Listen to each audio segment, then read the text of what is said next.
10 సంవత్సరాలు 10 సంఘటనల మీ దృష్టి తీసుకొస్తున్నా.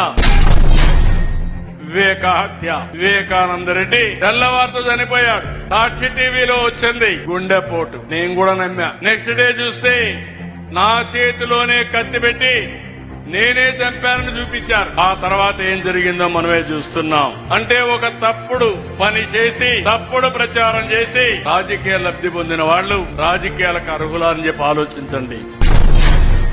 విశాఖపట్నంలో కోడికత్తి డ్రామా జ్ఞాపకం ఉందా అని మిమ్మల్ని అడుగుతున్నా.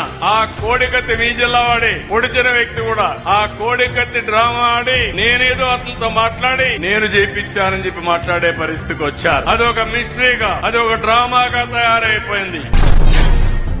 ఎలక్షన్ల ముందు గులకరాయి డ్రామా, ఎన్నికల సమయంలో గులకరాయి పెట్టుకున్నారు. దానిపైన హాస్పిటల్కి పోయి టెస్ట్ చేయించారు. అక్కడ డ్రామా ఆడారు. కడాన ఒక అమాయకుడిని చిత్రహింసలు పెట్టే పరిస్థితికి వచ్చారు. ఇక్కడే డయాఫామ్ వాల్ పోలవరం ఆంధ్రప్రదేశ్ కు జీవనాడి. వీళ్ళు వచ్చి కాంట్రాక్ట్ ను మార్చి ఇంజనీర్లు మార్చి పైన కట్టవలసిన అప్పర్ కాపర్ డ్యామ్ కట్టకుండా పూర్తి చేయకుండా నిర్లక్ష్యం చేసి డయాఫామ్ వాల్ కట్టుకోబోయింది. అది కూడా నా వల్ల పోయిందని 5 ఏళ్లు కట్టకుండా వదిలిపెడితే దాన్ని రెక్టిఫై చేసి ఇప్పుడు కట్టుకునే పరిస్థితికి వస్తున్నాం. ఎన్నికల ముందు ఆ రోజు ఉన్నటువంటి వాలంటీర్లంతా ప్రచారం చేస్తా ఉంటే వాలంటీర్లు లేకుండా పింఛన్లు ఇమ్మన్నాం. పింఛన్లు ఇమ్మంటే మే నెలలో పింఛన్లు ఇవ్వకుండా ముసలివాళ్ళని తీసుకుపోయి అటు ఇటు తిప్పి ఒక 15 మందిని చంపేసి ఆ 15 మందిని నేను చంపేశానని నా మీద నెపేశాడు. అవునా కాదా అని మిమ్మల్ని అడుగుతున్నా. ఈ రోజు నేను అడుగుతున్నా, వాలంటీర్లు లేరు, ఒక రోజులో మీకు పింఛన్ ఇస్తున్నామా లేదా అని మిమ్మల్ని అడుగుతున్నా. 3 గంటల్లో ఇస్తున్నా, అవునా కాదా? అవునంటే గట్టిగా చెప్పండి అవునని.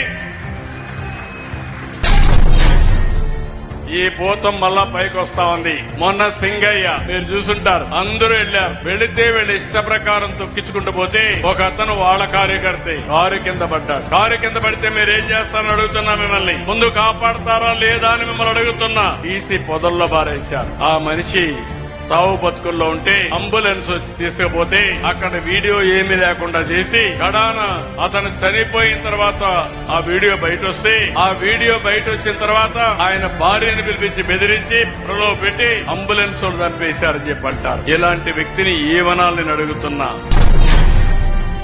మొన్ననే నెల్లూరుకి వెళ్లి అక్కడ మనుషులు రాకపోతే బంగారుపాడంలో వచ్చిన మనుషుల యొక్క ఫోటో పెట్టి మార్పింగ్ పెట్టి ఆ ఫోటో ఇచ్చి ప్రచారం చేసుకునే పరిస్థితికి వచ్చారు. నిన్న అమరావతి మునిగిపోయిందని ప్రచారం, నిన్న మళ్లీ మునిగిపోతుందని ఫేక్ ప్రచారం చేసే పరిస్థితి వచ్చింది. నేను ఒకటే చెప్తున్నా, అమరావతి మునగలేదు, మునిగిపోయింది మీ పార్టీ.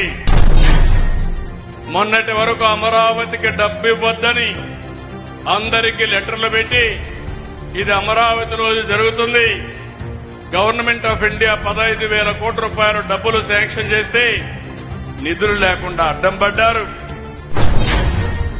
నేను ఒకటే చెప్తున్నాను, వికలాంగులు కాని వాళ్ళు కూడా వికలాంగులు చేసి పింఛన్లు ఇచ్చారు, దొంగలకి పింఛన్లు ఇచ్చారు. నేను ఆలోచించేది, నేను ఇచ్చే పింఛన్లు ఈ ప్రభుత్వం యొక్క కష్టార్జితం పేదవాళ్లకు దక్కాలి. పేదల ముసుగులో దొంగ పింఛన్లు ఇస్తే వాళ్ళందరినీ తీసేసి తిరిగి మీకే ఇస్తాం తప్ప వేరే వాళ్లకు కాదని హామీ ఇస్తున్నా. అరుంధతి సినిమా చూశారా మీరు? జ్ఞాపకం ఉందా మీకు? నిన్ను వదల బొమ్మాలి, నిన్ను వదల బొమ్మాలి, మళ్ళా వస్తాను బొమ్మాలి. మీరు విన్నారా?